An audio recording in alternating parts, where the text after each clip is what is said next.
The rain came down hard on the concrete walkways of Sector 7. The sky glowed purple through the dome above, and the metal towers hummed with the sound of faraway engines. She sat there, leaning against the brick wall. Her light purple skin was wet from rain and tears. Her body shook as people walked by without looking at her. The words still rang in her ears: freak, burden, mistake. Her child watched from behind a thrown-away shipping container, small hands holding onto yellow cloth. No one stopped. No one cared, until a man bent down beside her. His eyes held something the colony had forgotten: compassion. And what happened next would spread across the stars in ways no one could guess. The colony of New Eden spread out under fake skies. It was a meeting place where 17 different species came together for trade, politics, and survival. But Sector 7 was different. It was where the forgotten people gathered, those who couldn't pay for the upper neighborhoods, whose bodies didn't fit the neat and perfect look the colony wanted. The buildings here were older, falling apart, fixed with rust and quick repairs. Neon signs blinked in different languages, both human and alien, throwing broken light across puddles that never dried. Lyra sat against the wall of an empty warehouse. Her breathing was hard. Her body ached from just trying to exist in a world not made for her. She was Varian, a species known for their beauty, their thin bodies, their grace. But Liara was different. Her body was heavy, soft, round in ways her people thought was shameful. Back on Valar Prime, she had been a scientist, smart and respected. Then the accident happened. Her body's system broke down, and the weight wouldn't stop coming. The whispers turned to shouts. She ran away to New Eden with her daughter Mira, hoping for a new start. Instead, they found new cruelty. "Move along. You're blocking the path," growled a Cran security officer. His shell-like armor gleamed under the dome lights. He poked her shoulder with his stun stick, not enough to shock, but enough to embarrass her. Liara tried to stand. Her legs shook. Pain shot through her joints like electric fire. I'm trying," she whispered. "Please, I just need a moment. You need a ride or a diet." The officer sneered. Behind him, a crowd gathered. Humans, aliens, children with recording devices. Some laughed. Others just watched with empty faces. "Mama!" Mira's voice cut through the rain. The little girl ran forward. Her yellow raincoat was too big for her small body. Her pointed ears, just like her mother's, pressed flat against her head in fear. "Stay back, Mira." Liara reached out, but her daughter was already there, small arms wrapping around her neck with desperate strength. "Leave my mama alone," Mira shouted at the officer. Her voice was strong despite her size and fear. The crowd laughed harder. Someone shouted something mean in Galactic Standard. The officer raised his stick higher, ready to force them both away. "That's enough." The voice was calm, steady, cutting through the noise like a knife through water. The crowd went quiet. Even the rain seemed to soften. A man stepped forward, human, mid-30s, dark hair stuck to his forehead, gray-green shirt soaked and sticking to his body. He stood between the officer and Liara. His posture was relaxed but unmovable, like a wall that had survived too many storms to be scared by one more. "She's not breaking any laws," the man said quietly, "and neither is her daughter." The officer's mouth parts clicked in annoyance. "This doesn't concern you, human. Move along or I'll write you up for getting in the way." "It concerns me now, and you can write up whatever you want." The man didn't raise his voice, didn't threaten, didn't show off. But something in his eyes, something worn and tired but unbreakable, made the officer hesitate. Maybe it was the scars on his knuckles. Maybe it was the way he stood, like someone who'd learned to be a wall when needed. The officer stepped back, muttering something about human interference, and waved the crowd away with an annoyed gesture. Slowly they left, disappointed their entertainment was over. The man turned and bent down beside Liara, his eyes level with hers. Up close she could see the tiredness in his face, the lines around his eyes that showed sleepless nights and hard choices. But she also saw something else, something she hadn't seen in another person's eyes in so long, she'd almost forgotten what it looked like. Recognition. "Are you hurt?" he asked gently, his voice low so only she could hear. Lara shook her head, unable to speak past the tightness in her throat. "Can you walk?" I don't know. "I can't, my legs, they won't." Her voice broke. The man looked at Mira, who held her mother tighter, then looked back at Liara. His face was kind, patient, free of judgment. "My name is Ethan," he said, "and you're not staying out here tonight. Not in this rain. Not like this. We can't," Liara began. "Yes, you can. And yes, you will. Come on. One step at a time." But while the crowd scattered into the neon-lit streets, none of them noticed the spy drone hovering above the warehouse roof, or the symbol it carried, the mark of the colony's Migration Control Bureau, already marking Liara's identity for immediate review and possible deportation. Ethan's apartment was small, on the 4th level of a housing tower that creaked with age. The elevator was broken, so he carried Liara up the stairs. One arm supported her back, the other under her legs. He moved slowly, carefully, never once making her feel like a burden, despite the strain she could see in his jaw. Mira followed close behind, her small hand gripping his shirt. Inside, the apartment was simple but clean. One room with a tiny kitchen, a sleeping space, and a window looking out over the sector's main street. Children's drawings covered one wall, colorful scenes of spaceships and alien worlds. A small bed sat in the corner, clearly belonging to a child.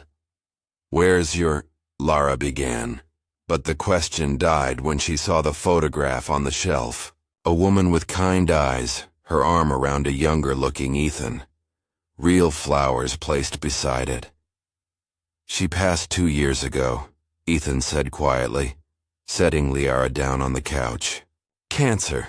The treatments here aren't what they promised."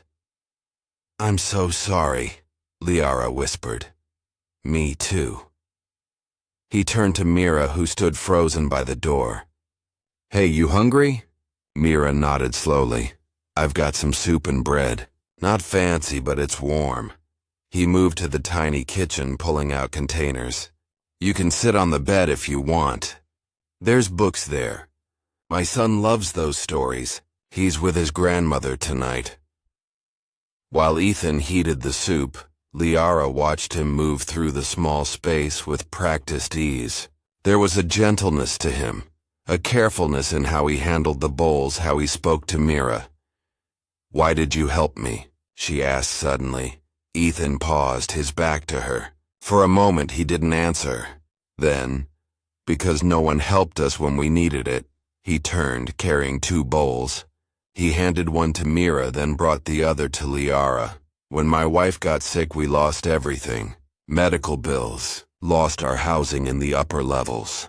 Ended up here. People. They see you falling and they step over you like you're already gone." His voice was steady, but his jaw was tight. "I watched people I thought were friends walk past us on the street. Watched them pretend they didn't see us." He sat on the floor, leaning against the wall. "I promised I'd never be that person. I promised that if I saw someone who needed help, I'd stop. Even if it was hard. Even if it cost me something." He looked directly at Liara. "My son needs to know that's how the world should work. Not by stepping over each other, but by reaching down. You have a son. You shouldn't risk your safety for strangers," Lara said. "Risk what? Being human?" Ethan's eyes held hers. "My son knows what his mother taught us. We take care of each other. That's not up for debate. That's who we are." Outside, the neon lights flickered. Rain tapped against the window.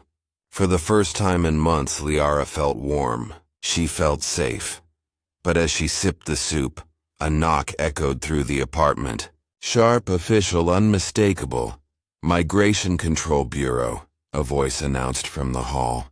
Open the door now. Mara dropped her bowl. Liara's heart froze. Ethan stood slowly, his face hardening. He walked to the door, but before opening it, he looked back at Liara. Whatever happens, he said quietly, you're not going back out there tonight. I don't care what they say. And just when everyone thought the night would end in safety, the door slid open to show 3 armored officers. The lead inspector's eyes locked onto Liara with cold recognition. The lead inspector was human, a woman with sharp features and steel gray hair pulled back tightly. Her uniform had the badge of migration control, 3 overlapping circles.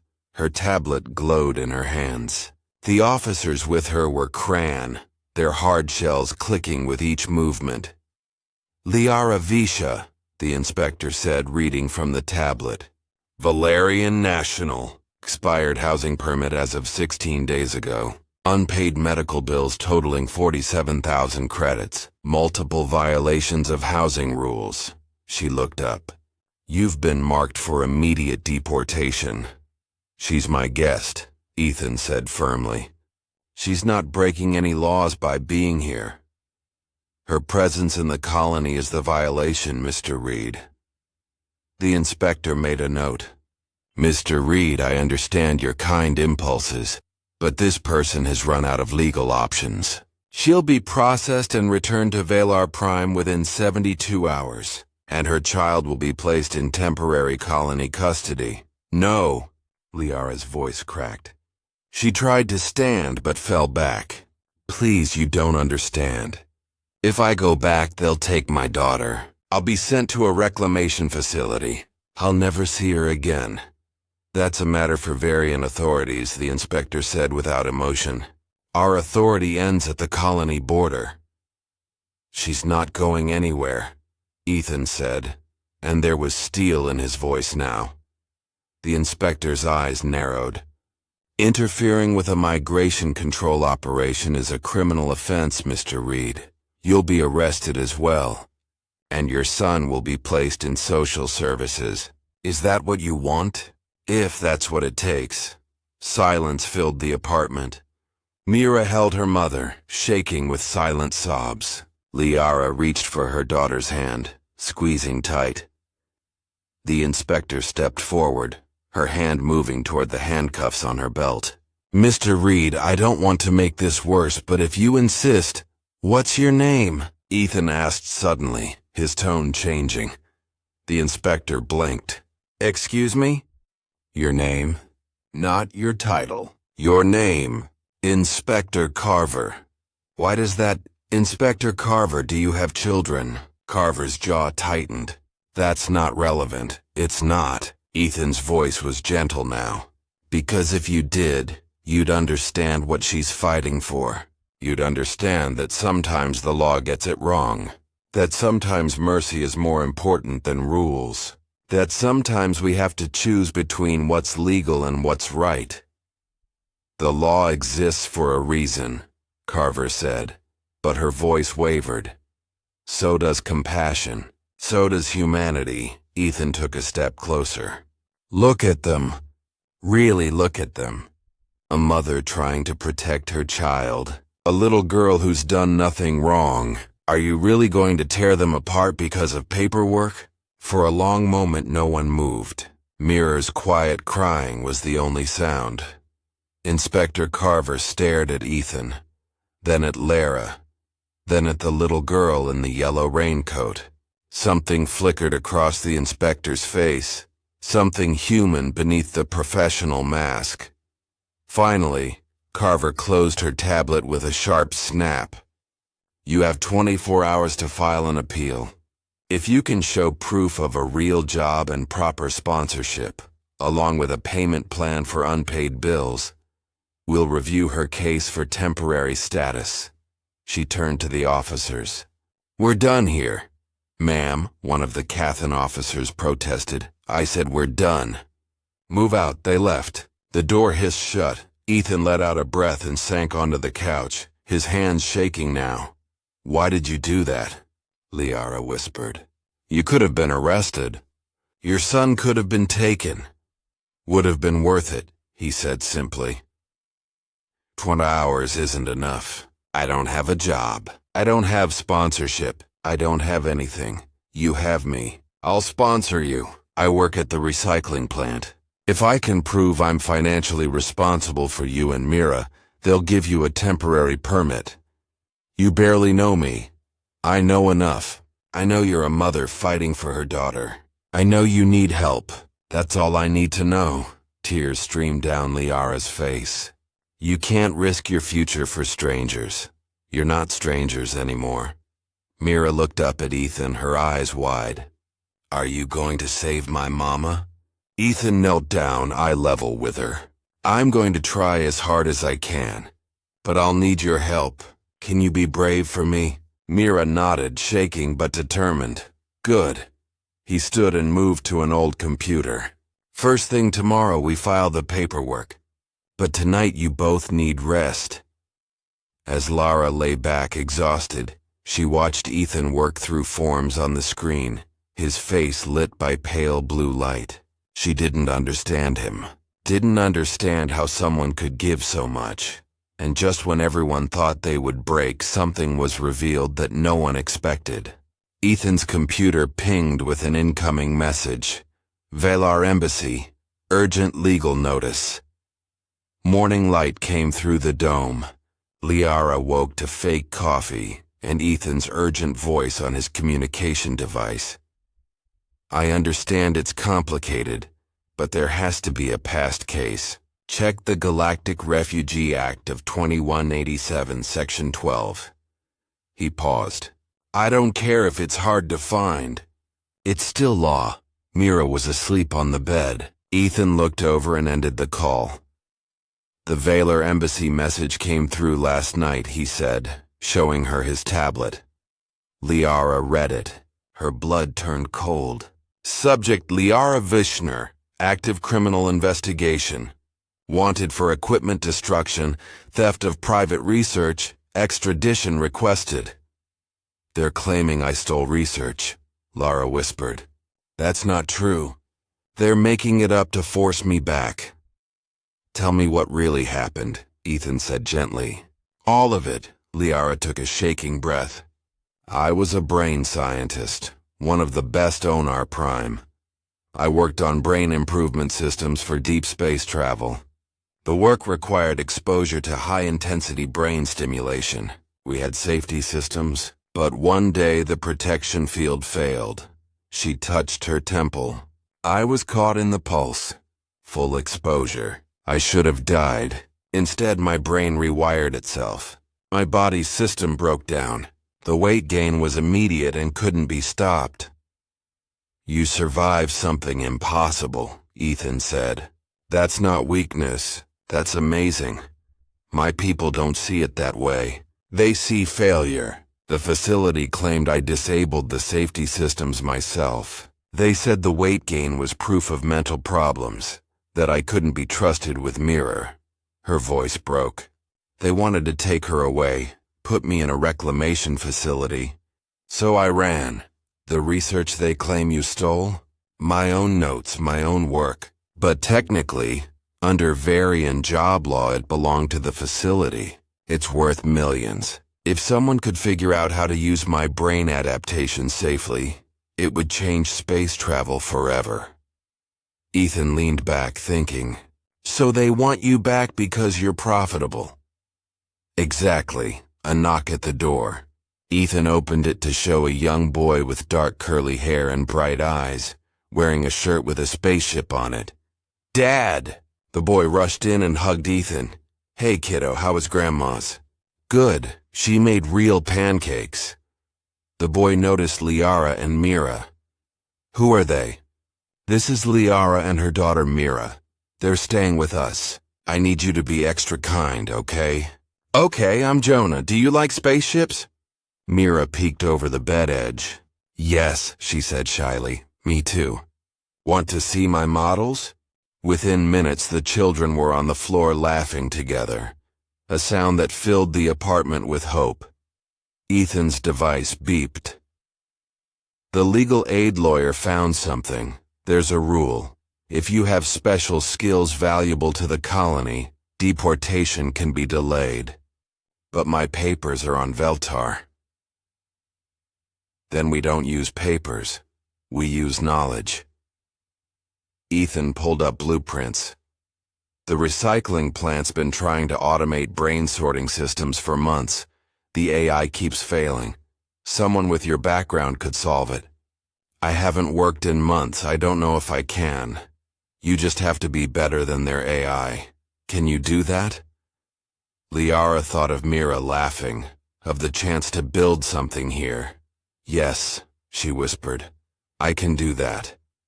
It wasn't just knowledge. It was legacy. And suddenly, as Liara's fingers moved across the screen with growing confidence, everyone in that small apartment understood they were seeing something amazing.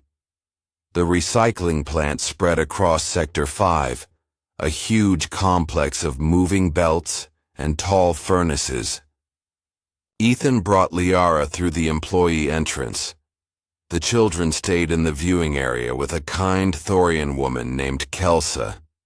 Inside the control room, chaos ruled. Alarms blared. Engineers shouted. On the main screen, a digital map showed the facility's brain network in red. System failure coming soon. We're losing the East processing line, yelled the shift boss Torres. If it goes down, we're looking at a 2-week backup. The colony will drown in trash. Ethan walked up with Liara. Torres, I brought someone who can help. Torres looked doubtful. Who's this? Dr. Liara Veshner, brain scientist. She specialized in learning brain networks. I don't care if she's the queen of... Torres snapped. Unless she can reprogram a failing AI in 30 minutes, she's useless. If you mess this up, the entire facility goes down. Give me access to your system, Liara said quietly. Something in her voice made Torres stop. Terminal 3. 20 minutes. That's it. Liara moved to the computer. Her movement was slow but careful. Her fingers found the controls, and suddenly it was like stepping back into her old life. The brain network's design appeared, beautiful but flawed. She could see it right away. You're using a fixed learning model, she said quietly. That's your problem. Your AI learns from old data, but it can't guess forward. It's like teaching someone to recognize apples and then asking them to identify a pear. Her fingers flew across the keys. You need active pattern learning, something that recognizes patterns it's never seen before. The room fell silent as she worked. 10 minutes passed, then 15. Time's up, Torres said. I have to shut it down. Wait, Ethan said. One more minute. Liara entered the final command. The alarm stopped. On the main display, the red network changed to yellow, then to green. Processing speed climbed from 42% to 78% in seconds. What the hell? Torres breathed. It's learning, Liara said softly. Give it an hour. It'll reach 90% speed. The room erupted in cheers. Torres stared at the screen, then at Liara. Consider yourself hired. Full-time specialist rate. That afternoon, they filed updated sponsorship forms. Inspector Carver reviewed the papers and stamped approval. Temporary residency granted, she said. 1 year. renewable if you stay in good standing. As they left, Carver called after them. What you did, it's rare. People here don't usually fight for each other. Maybe they should, Ethan said. Carver nodded slowly. Maybe they should. But the final change came not from words. It came from a message that night. The Velar Embassy, officially withdrawing all charges, citing new evidence of equipment problems, signed by Dr. Sao. Kalen Vishner, Liara's former teacher, who'd finally found the courage to tell the truth. 3 months passed. Liara's program changed the recycling plant. Speed reached 94%. Other facilities asked for her help. She found a doctor who understood her condition. Not a cure, but management and dignity. Mira started school. She and Jonah were best friends. One evening, Ethan came home with a data pad. The Colony Council wants to meet with you. They're proposing a new program, integration support for refugee specialists. You'd help design it. Liara stared at the proposal. It was real. This is because of you, she said. This is because of you, Ethan replied. You proved people are more than their situations. The next day, Liara stood before the Colony Council, presenting her plan for refugee integration, skills testing, mentorship programs, legal support. Questions came, challenges, concerns. Liara answered each one. Her voice was steady, her knowledge undeniable. The vote was unanimous. As she walked out, Ethan waited with Jonah and Mira. The children ran forward, hugging her. You did it, Mama, Mira squealed. Ethan smiled. How does it feel to change the world? Like coming home, Liara said.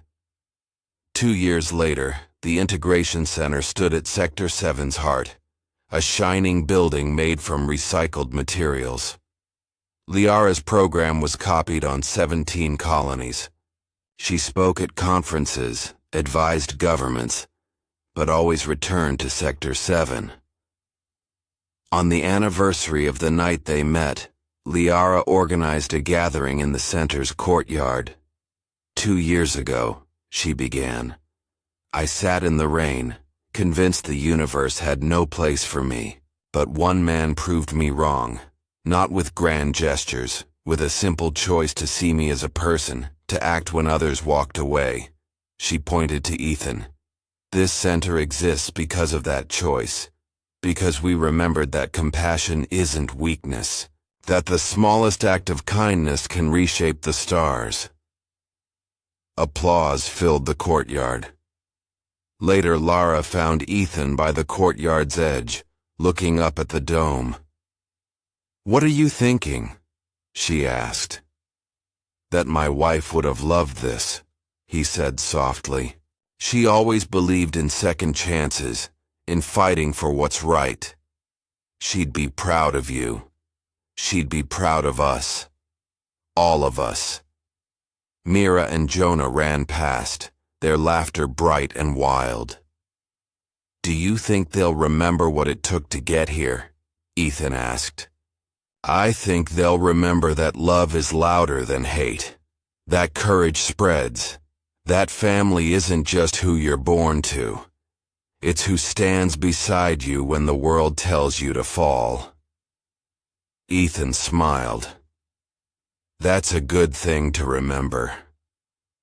Far above, beyond the dome, beyond the colony, beyond the systems and the stars, the universe turned in its ancient dance, indifferent, infinite, unchanged.